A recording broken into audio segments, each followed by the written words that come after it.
Himmetlerimiz, şükürlerimiz, bizlerini barыбызın da yoqdan bar kılgan, bütün galemlerini yoqdan bar kılgan, hem bizlerini, kişilerini bu dünyaya in körkem kıyafette getirgen, bizlerge hidayet bergen, turu yolga kundurgen, büyük Rabbimiz Allah Subhanahu wa Ta'ala'ga bulsaydı.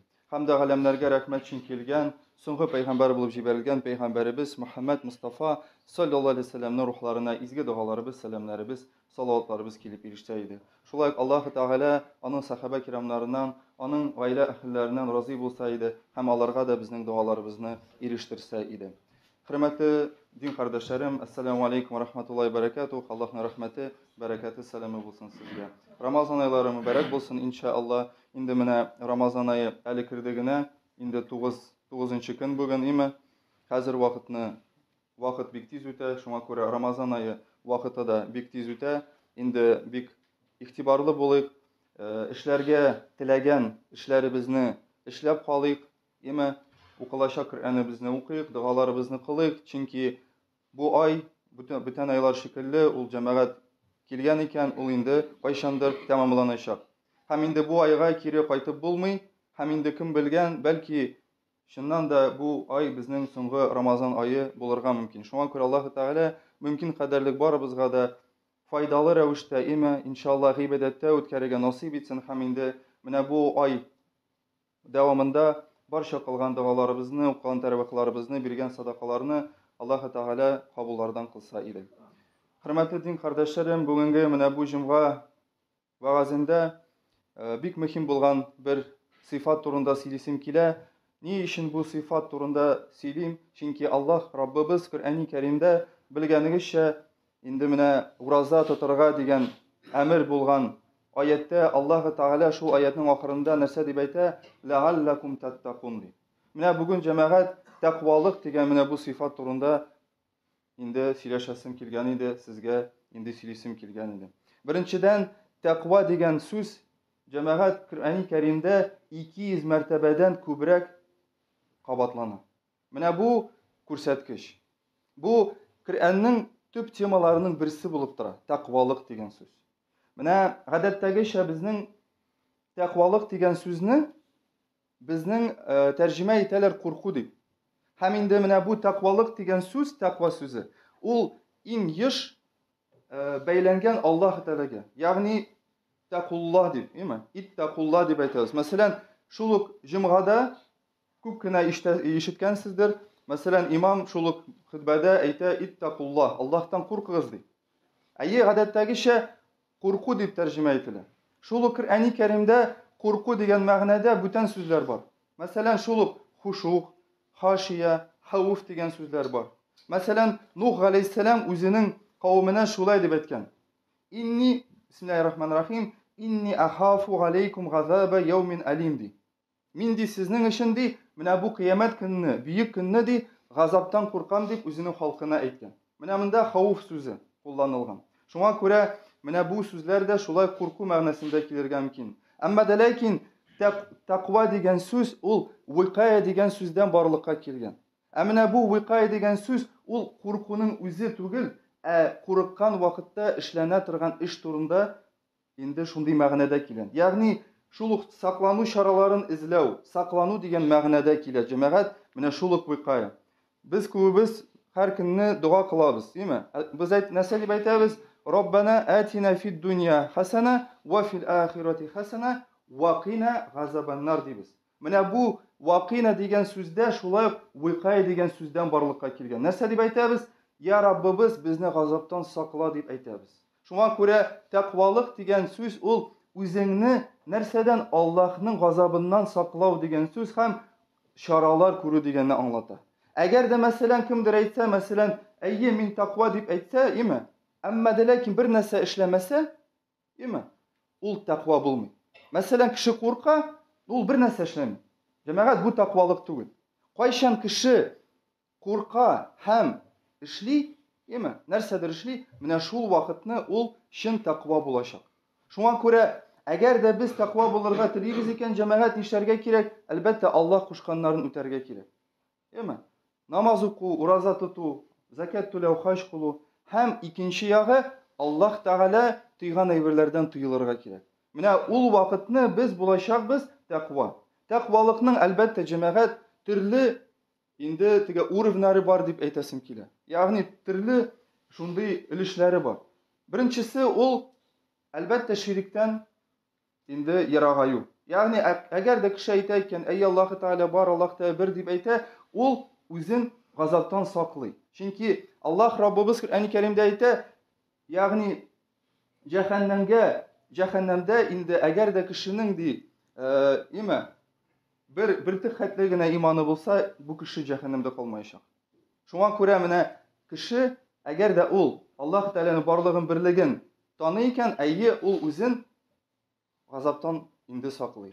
Но җәмәгать әлбәттә бу инде түбән дәрәҗә. Әмма дә ләкин өстенрәк дәрәҗә ул Аллаһ тыйганнардан тыелу. Зур гынаһлардан тыелу.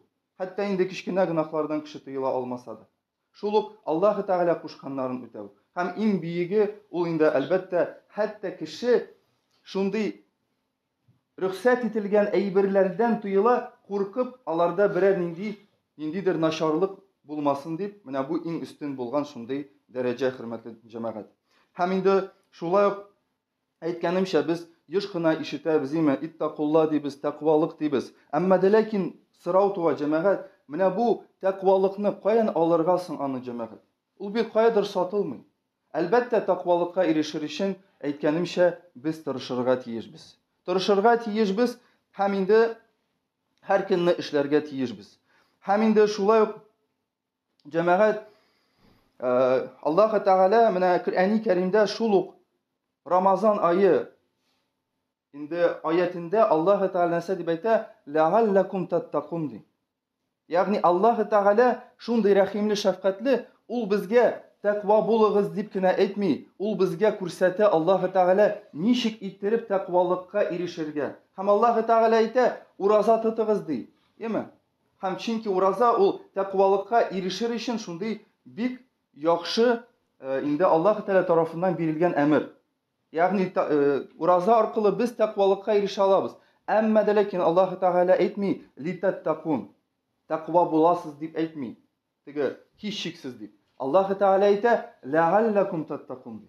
Шаят ди, бәлки ди сез ди тәкъвалыкка ирешерсез ди. Менә монда җәмәгать бездән тора. Бездән тора шул ук, мәсәлән, уразаны алсак та, ул бит җәмәгать Пәйгамбәребез саллаллаһу алейһи ва сәлләм дә әйткән, кайбер кешеләрнең ди уразасы ул ач тору гына. Кайбер кешеләрнең ди намаз укуы ди, ул ди ару гына дип әйткән. Шуңа күрә бездән тора. Ничек без ихлас менә бу Аллаһ кушкан гамәлләрен үтибез шул ук ураза мәсьәләсендә.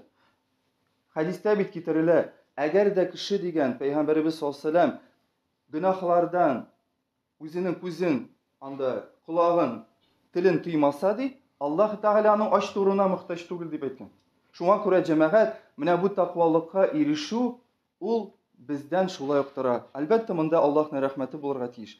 Әгәр дә без бөтенесен дөрес эшләсәк, иншаалла Аллаһның рәхмәте белән без менә бу тәкъвалыкка ирешә алырбыз. Шуңа күрә җәмәгать, менә чыннан да бу айларда без хәрәмнән генә түгел, җәмәгать, без хәләлдән тыелабыз. Менә башка айларда хәләл булган ризыктан без була торып та, алар безнең бар, но без үзебезне тыябыз. Ни өчен? Чөнки без менә бу тәкъвалыкка ирешергә инде телибез. Һәм инде Аллаһ Тәгаләнең газабыннан куркабыз, һәм инде Аллаһ Тәгаләдән сорыйбыз безне газаптан саклавын. Һәм инде менә Аллаһ Тәгалә әйткәнемчә, менә бу айда безгә бирә җәмәгать шундый мөмкинчелек тәкъвалыкка ирешер өчен. Бу җәмәгать, бу ай чынлыкта бу күнекмәләр шикелле җәмәгать. Менә әгәр дә без янгын сүндерүчеләрне алсак, алар башта эшли башлар алдыннан алар үтәләр шундый күнекмәләр, ягъни тренировка үтәләр. Менә бу айда Аллаһ Тәгалә шулай безне әзерли. Нәрсәгә? Башка айларда үзебезнең нәфесебезгә һәм шайтанга көрәшүгә әзерли. Белгәнегезчә, менә бу айда Аллаһ Тәгалә шайтаннарны богаулый. Беренчесе, кешегә җиңелрәк. Чөнки инде, мәсәлән, шул ук 11 ай буена кай вакытны була, мәсәлән, кайбер кызганычка каршы, Аллаһ Тәгалә сакласын, анда кешеләр, кардәшләребез, анда ел буена, мәсәлән, ул хәрәм эшәргә мөмкин. Но ураза аенда җәмәгать тыела. Чөнки җиңелрәк, шайтан вәсвәсә кылмый. Икенчесе нәрсә, җәмәгать? Икенчесе, без үзебезне ачтырып, без үзебезнең şəhvətimizə, indi günahlarga karşı turu bizge jingileye. No bu cemaat bu aydağına. Allah-u Teala ite mine di, karağız di. Değil mi? Mine bu ayda di, tırışığız di. No cemaat mine bu ay tamamlangaç. Değil mi? Cemaat bizning indi şın nerse başlana, şın mine bu özümüzün nefsimiz bilen şeytan bilen güreş başlanan cemaat. Hem indi Allah-u Teala mine aytganimcha mine bu ayda bizge ko'nikmalar biri. Bizge kursete, karağız di. Mine bit buldura alasız di. Mine şulayık di, devam itigiz. Başka aylarda da devam itigiz di Allah-u Teala ayta. Eyi cemaat kızganışka karşı şulay bula. Mesela Ramazan ayında mesela imi kişi meşitke jiri imi Allah'a şükür urazasını tuta bitinisin. No cemaat Ramazan ayı bitkeş ul uzun nişiktir yalga çıkan şekilde. Mine min bitinisin işledim. Sö buldu. Sö Mindən бүтән bir нәрсә сорамай, все булды. Хәзер инде мин үземнең тормышымны дәвам итәргә мөмкин дип җәмәгать уйлый. Бу бит җәмәгать көрәш ул гомер буе барырга тиеш. Һәм инде әгәр дә без шуннан да тәкъвалыкка ирешергә телибез икән, җәмәгать булай гына бер айда гына түгел, bütün ай буйларында, bütün гомеребез буенда без гөнаһлардан тыелып, Аллаһ кушканнарын үтәргә тиешбез. Һәм инде менә шуннан да җәмәгать менә кай вакытны кай бер кеше сорарга мөмкин. Yarar mene takvalık diyen sıfat, iyi biz bildik, yaxşı sıfat, gerekli sıfat ime, amma da lakin ul bizge nerse biresin cemaat. Mene kişi bit biz hazır şulay yaratılgan biz ime. Biz mesela birer neseni bizge etseler mene, biz aytamiz, amiga onun için nerse bula deybiz ime. Hem indi mene mında da benim indi sizge de okup kitesim kilgen idi. Allah-u Teala'nın ayetlerin Kur'an-ı Kerim'de Allah-u Teala bizge ayta, kişi takva bulsa Allah-u Teala'dan anırgan nerse kile. Birincisi cemaat, birincisi Allah Rabbimiz Kur'an-ı Kerim'de şulay deyip ayta. Bismillahirrahmanirrahim. İnne ekremakum gindallahi etqakum di. Allah Teala Rabbimiz ayta Bülmeler suresinin 13. ayetinde şınlıkta di siznin arağızda di benim karşımda im hürmetligiz nerse di? Etqakum di. İn takva bulganıgız di. İn takva bulganıgız. Benim gazabından korkup min kuşkanlarını ütevşi hem tıyılganlardan tıyıluşu deyip ayta Allah-u Teala. Anlarsan Allah Rabbimiz şulay nerse deyip ayta Allah-u Teala ul kişini yarata başlayacak. Yani Allah-u Teala'nın mehabbeti kile bu kişiye. Yani Allah Teala yarata. Allah Rabbimiz ayta Kur'an-ı Kerim'de İmran suresinin 76. ayetinde Bismillahirrahmanirrahim. Bela men awfa bi'ahdihi vettaka fe innallaha yuhibbul muttaqin. Kim de kim Allah-u Teala bilen tüzülgen kilişini tulusunca ötese, onun gazabından saklansa, dürüstlükte Allah takva kişilerini yarata deyip, indi Allah Rabbimiz bizge ayta. Şulay indi üçüncüsü cemaat, takva kişiye Allah-u Teala rahimli bula. Hem Allah Rabbimiz En'am suresinin 155. ayetinde şulay deyip ayta, Bismillahirrahmanirrahim. Ve hâze kitabun enzelnâhu mübarekun fettebihuhu vettekû leallekum turhamun. Hem bu biz indirgen bereketli kitap Kur'an ona iyerigiz. Hem takva buluguz. Belki sizge Allah rahimli bulur di. Mınamında da Allah-u Teala ite leallekum di, değil mi? Turhamun di, leallekum. İndi Allah Teala'nı bilüşü. Şuna göre mine Allah'ın rahmeti kile. Hem indi bu cemaat Allah'ın rahmeti ul bütün turmuşka da qağılar. Şuluk mesela bağların terbiyeli bulu, eşin bulu, anda avrulardan, kaygılardan imin buluğun. Bütünüsü de kıyamet gününde cennetke kırın. Ul bütünüsü de Allah'ın rahmeti bulup durar. Şulay Allah-u Teala takva kişiye haklık bilen yalganını ayıra bilu sıfatın bire cemaat. Haklık bilen yalganını ayıra bilu sıfatın bire. Hem indi Allah-u Teala ayta Ya eyyuhallezine amenu in tettakullaha yecgal lekum furqana ve yakfir rankum seyyiatikum ve yaghfir lekum vallahu zul fadlil gazim. Ey iman getirgen kişiler, eğer de siz Allah'ın gazabından saklansanız, ul sizge ayıra tırgan sıfat Furkan bireşek, hem günahlarınızı gafu iteşek hem yeşireşek. Allah ıllık nimet iyesi Enfal suresi 29. ayet. Mine cemaat Furkan degen söz Arap dilinde ul da bulsa haklık bilen yalganını, helal bilen haramını ayıra bilu sıfatı degenini anlata cemaat. Mine Allah Teala bu kişiye şunday sıfat biri. Ul haklık bilen yalganını ayıra bile başlıyor. Şulay алдагысы җәмәгать 5-нчесе Аллаһ Тәгалә тәкъва кешегә җәмәгать бәрәкәт бирә. Һәм Раббыбыз Аллаһ Тәгалә Агараф сурасының 96-нчы аятында шулай дип әйтә. وَلَوْ أَنَّ أَهْلَ الْقُرَى آمَنُوا وَاتَّقَوْا لَفَتَحْنَا عَلَيْهِمْ بَرَكَاتٍ مِنَ السَّمَاءِ وَالْأَرْضِ. Әгәр дә авыл, шәһәр кешеләре иман китереп тәкъва булсалар, без аларга күктән һәм җирдән бәрәкәт ишекләрен ачар идек ди Аллаһ Тәгалә әйтә. Шулай инде алдагысы җәмәгать 6-нчысы Аллаһ Тәгалә тәкъва кешегә һәр авырлыктан да чыгу юлын күрсәтә һәм уйламаган җирдән ризык бирә. Раббыбыз Аллаһ Тәгалә Талак сүрәсенең 2-3 аятларында шулай дип әйтә: وَمَن يَتَّقِ اللَّهَ يَجْعَل لَّهُ مَخْرَجًا وَيَرْزُقْهُ مِنْ حَيْثُ لَا يَحْتَسِبُ. Кем дә кем Аллаһның газабыннан сакланса, Аллаһ аңа авырлыктан чыгу юлын күрсәтә ди Раббыбыз Аллаһ Субхану ва Тәгалә. Шулай алдагысы җәмәгать менә нинди күп име? Тәкъвалыкның нинди күп җәмәгать плюслары. Алдагысы 7-нчесе Аллаһ Тәгалә тәкъва кешенең эшен җиңеләйтә. Һәм Раббыбыз әйтә Коръәни Кәримдә: Бисмиллаһир-рахманир-рахим. وَمَن يَتَّقِ اللَّهَ يَجْعَل لَّهُ مِنْ أَمْرِهِ يُسْرًا. Кем дә кем Аллаһның газабыннан сакланса, Аллаһ аңа эшендә җиңеллек бирә ди Раббыбыз Аллаһ Тәгалә. Шулай җәмәгать Аллаһ Тәгалә тәкъва кешенең җәһәннәм өстендәге сират күперен җиңеллек белән үтәргә җәмәгать ярдәм итәчәк. Һәм Аллаһ Тәгалә әйтә: Сезнең бөтенегез дә җәһәннәмнән узачак. Бу синең Раббыңның кадгый карары булды. Соңыннан тәкъва кешеләрне без коткарачакбыз, әгъдәлсезлек кылучы кешеләрне анда тезләнгән хәлләрдә калдырачакбыз ди Мәрьям сүрәсенең 71-72 аятларында.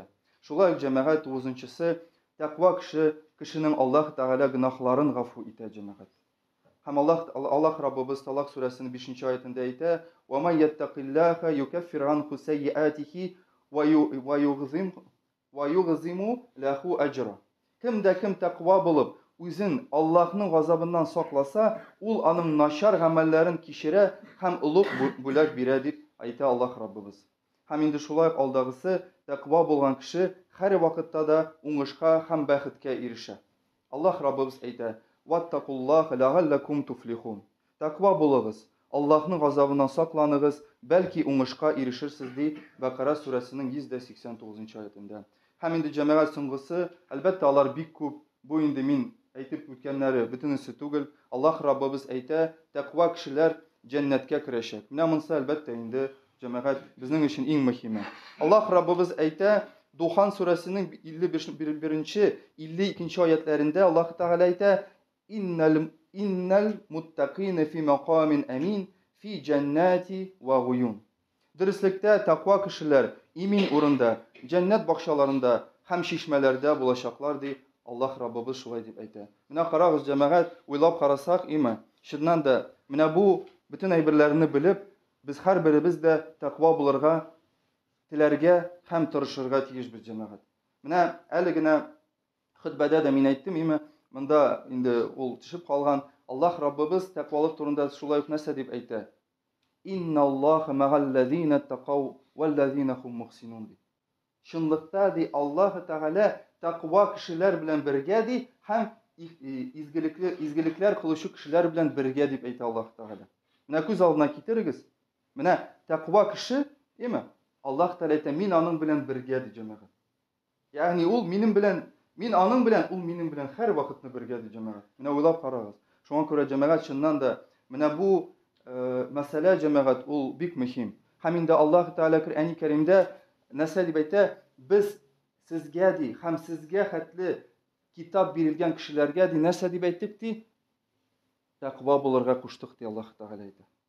Ягъни бу тәкъва булу безгә генә түгел, безгә хәтлеләргә дә Аллаһ Тәгалә шуны ук әйткән. Беренче кешедән алып, Адам галәйһиссәламнан алып бөтенебезгә дә Аллаһ Тәгалә әйтә: тәкъва булыгыз ди. Әгәр дә сез ди җәннәткә кергә телисез икән, тәкъва булыгыз. Гынаһларыгызны гафу итүен телисез икән, тәкъва булыгыз. Бәрәкәт телисез икән, тәкъва булыгыз ди. Җәмәгать, шуңа күрә бик күп тәкъвалыкның шундый инде сыйфатлары. Шуңа күрә Аллаһ Тәгалә барыбызга да тәкъва булырга насыйп итсен. Һәм инде менә урыс телендә дә берничә сүз әйтәсем килә. Бәлки аңламаучылар бар татар телендә. Менә, уважаемые братья, вот сегодняшняя тема, да, может быть, конечно, поняли. именно таква, богобоязненность. Мы очень часто перевод встречаем боязнь Аллаха. Но на самом деле вот это слово таква, оно образовано от слова вайкая, а это слово вайкая означает не саму страх, а именно когда человек боится те меры, которые он предпринимает. То есть это оберегание, да, то есть себя. Вот эти меры. И поэтому Аллах Тааля призывает нас быть богобоязненными. Слово таква в Коране употребляется более 200 раз. Это показывает на самом деле важность этого качества для каждого из нас.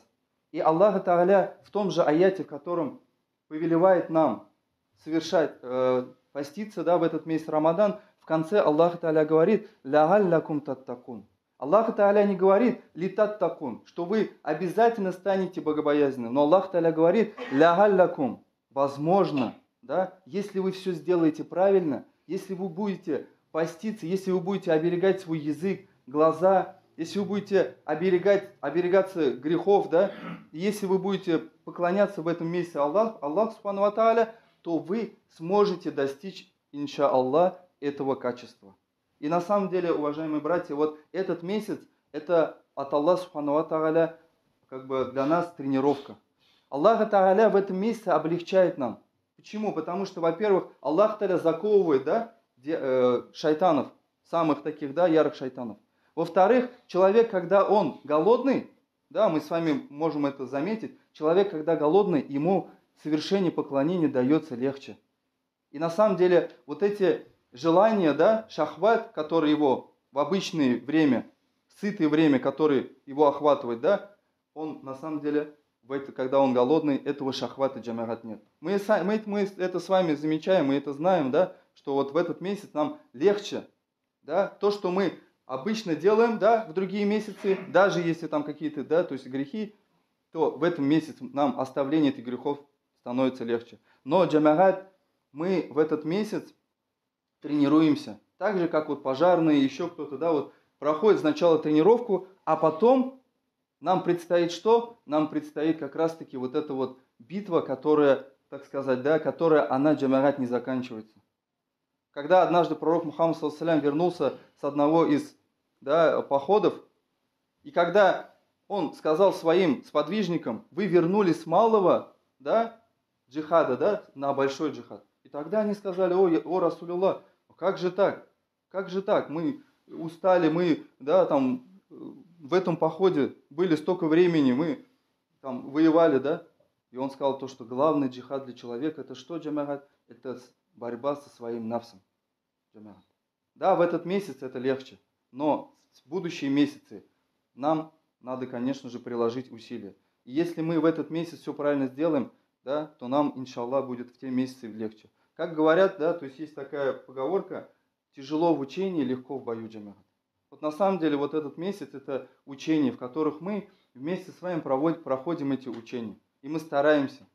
Но очень важно еще в будущие месяцы тоже, конечно же, не останавливаться на этом. И на самом деле очень много аятов, вот те аяты, которые я сегодня прочитал, касательно именно богобоязненности. Хочу просто коротко вам обозначить, что Аллах Субхану ва Тааля говорит, что тот человек, который будет богобоязненным, у которого будет качество вот это таква, да, о котором мы говорили, Аллах Тааля говорит, что я прощу этому человеку грехи.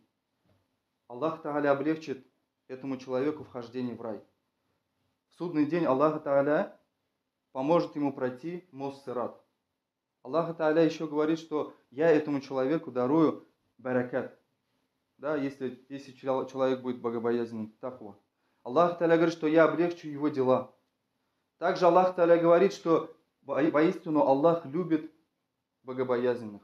Также Аллах Субхану ва Тааля в Коране говорит, что воистину Аллах вместе с богобоязненными говорит. И теми, кто совершает благие поступки. Инна Аллаха ма'алладина такау валладина хум мухсинун, Аллах Тааля говорит. Также Аллах Тааля говорит в суре Комнаты, в 13 аяте, Аллах Тааля говорит, что инна акрамакум гиндаллахи аткакум. Воистину самый почитаемый передо мной среди вас, это самые, опять-таки вот это слово, да, самые богобоязненные джамагат. Поэтому от первого пророка до последнего пророка все пророки призывали свои народы именно к этому джамагат. И Аллах Тааля об этом в Коране говорит. Аллах Та'аля говорит, что мы заповедовали вам и тем, кому было даровано Писание до вас, чтобы вы боялись Аллаха, то есть чтобы вы были богобоязненны. Но как мы с вами сказали, это не сама боязнь. Это не сама боязнь, джамагат. Если человек боится, но он ничего не делает, это не таква. Это не таква. Таква это когда человек из-за боязни именно наказания Аллаха, он хочет сделать между собой и наказанием Аллаха, он делает преграду, джамагат. Он делает преграду. Какую преграду? Из своих благих поступков. И он остерегается того, что Аллах Та'аля велел остерегаться. Вот это и есть, джамагат, на самом деле таква. Вот это и есть таква, к чему Аллах Та'аля призывает. Да, касательно именно страха, хурху, есть в Коране другие слова, которые Аллах Та'аля упоминает. То же самое хушук, который мы с вами слышали. Да? Нам говорят, вот, хушук белән намазыгызны укыгыз, читайте намаз с хушугом. Это слово тоже, джамагат, означает страх. То есть человек, он сам, стоя в намазе, он всем телом, он испытывает страх именно наказания Аллаха Субхану ва Тааля. И он понимает величие Аллаха Тааля. То же самое хауф, да, то есть то же самое, еще очень много, да, то есть слов, которые именно употребляется страх. Но здесь именно смысл, джамагат, когда именно у слова таква, смысл немного другой. И поэтому мы с вами должны своими поступками, да, мы должны сделать преграду между собой и гневом, наказанием Аллаха Субхану ва Тааля. Чтобы в судный день, как Аллах Субхану ва Тааля говорит, оказаться из богобоязненных, и чтобы по милости Аллаха Субхану ва Тааля войти, иншаллах, в рай. Поэтому основная, джамагат, задача поста в Рамадан, да, поста в Рамадан, это именно постараться достичь вот этого состояния таква.